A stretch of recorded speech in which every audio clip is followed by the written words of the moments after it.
I wish I could make like Santa Claus and bring you guys gifts, but unfortunately, I do not come bearing any. Because this movie is not this. No. Mm-mm. The movie we're going to talk about is called Scared to Death. And if you've gone to the theaters enough, you might have seen the trailer behind, in the previews behind most horror movies. It's gotten quite an amount of marketing, and a good amount of distribution apparently. And it's really surprising because when I look at movies like Redux, which got no marketing.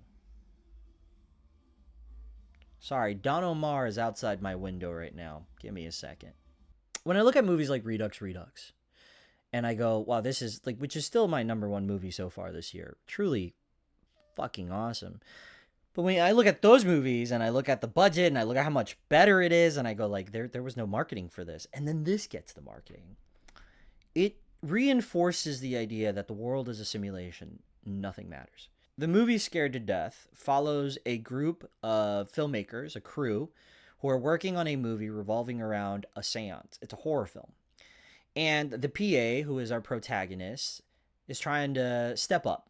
So he decides to not only location scout, but also set up an actual seance for the cast and crew for research so they can experience what a real seance is like.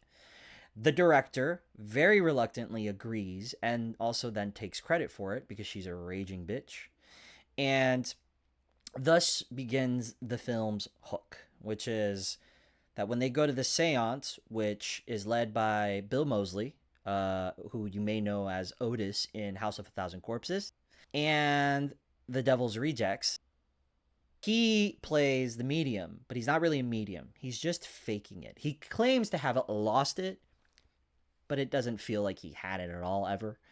And the reason that he wants to do this is, one, he gets $1,000, and two, he gets to meet the Grog, which in this universe is the equivalent to us meeting Kane Hodder, the OG Jason Voorhees. Moving forward, we find ourselves at this seance. And very quickly, we find out that Bill Moseley's character is completely and utterly full of feces. And then the real haunting starts. Turns out that this 1850s orphanage that's been remodeled through the centuries is now a tourist point for, or a tourist attraction for, people who love hauntings. And the story, the tragic history behind the orphanage is that there was an orphan master who would abuse the kids at night in the basement. Now, when you think abuse, you think of really heinous shit, right? Here, abuse only means that he would drink and then make the kids run up in the basement, run in circles singing Ring Around the Rosie until they fell asleep. Sure, that's abuse, yes, but it's not like horror movie levels of abuse that requires me to, suspend disbelief so that I can believe that this ghost hates everyone that comes to their house and that these people are in danger. Like, there's nothing here. That's their idea of abuse, and it's like, what's next? You know, pull out their fucking chair when they sit down for breakfast, or tie their shoelaces under the bed so that when they stand up, it's fucking dumb. The movie continues, and we find out that the haunting is real and that he's a fake. And by the way, his attempts at trying to convince them that he's a medium are horrendous. He has a projector in the middle of the table, right? In the middle of the table, underneath some fucking candles, shooting up a projection that's supposed to be like a ghost. Solo effort.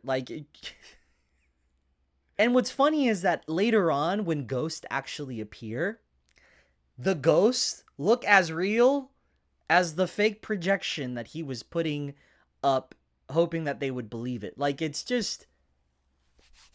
Not to mention, this movie fails on every level when it comes to special effects. And the reason that this is annoying is it's in theaters. People will see this, but they won't go see Redux.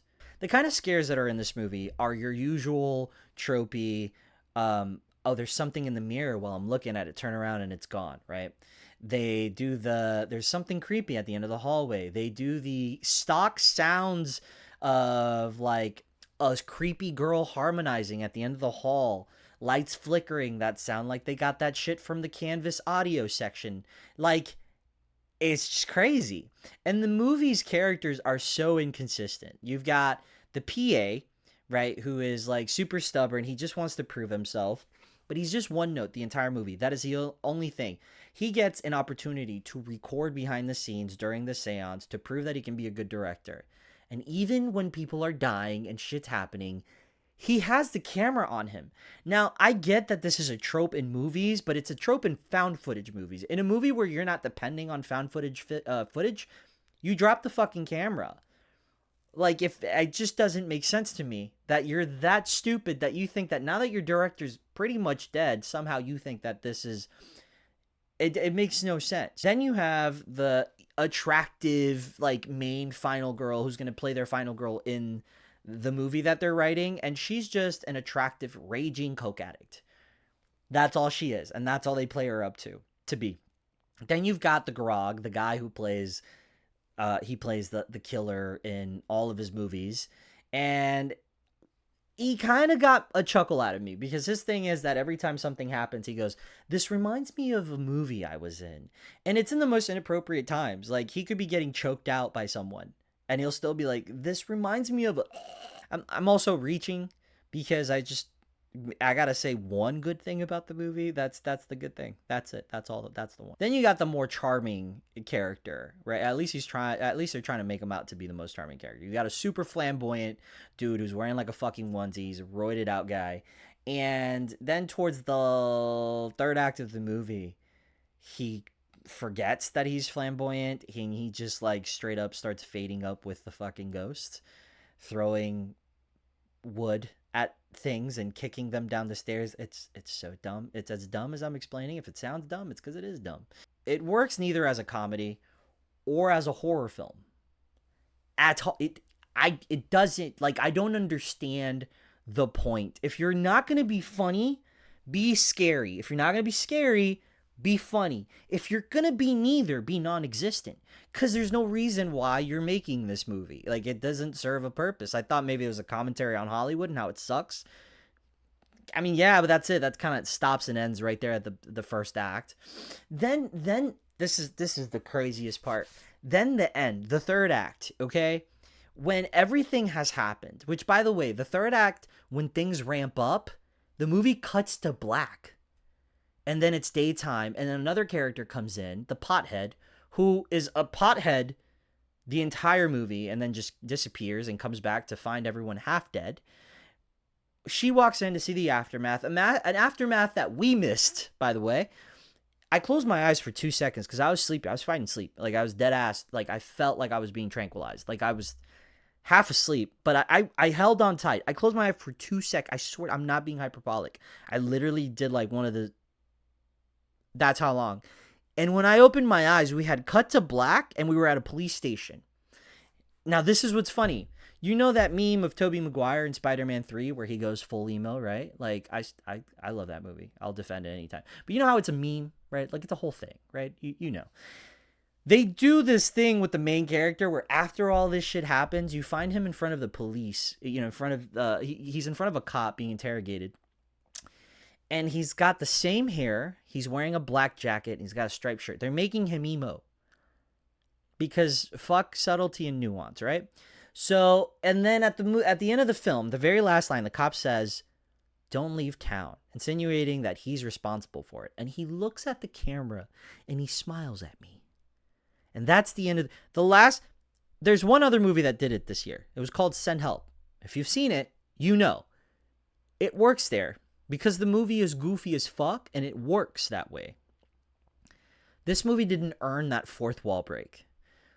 So, and what's funny is that I was like, well, why the fuck is he smiling at me? I just saw, I saw the movie. I saw it. Like, there's no reason for, like, everyone died. Did he get the movie deal? Like, why is he smiling? It took me 15 minutes on the drive back home to realize he's possessed by the orphanage master. That's why but there's no point in the third act where that's alluded to or it feels earned. So they just cut to black, maybe because they also ran out of budget.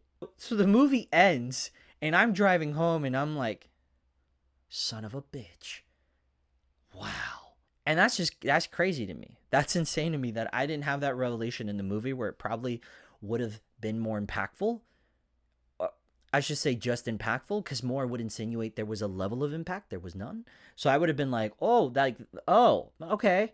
But then also like that trope. How many movies have we seen where it's a spirit, it's supernatural, and the character either looks at the camera or does a little smile when a character walks away, and you realize like they're possessed. It's the most troped out trope that you can end your movie on and not even earn it. Like, because I couldn't tell either the editing. I think it was either definitely the editing, because the way that we just cut to black when the third act started was crazy to me. These guys tried to be somewhere between like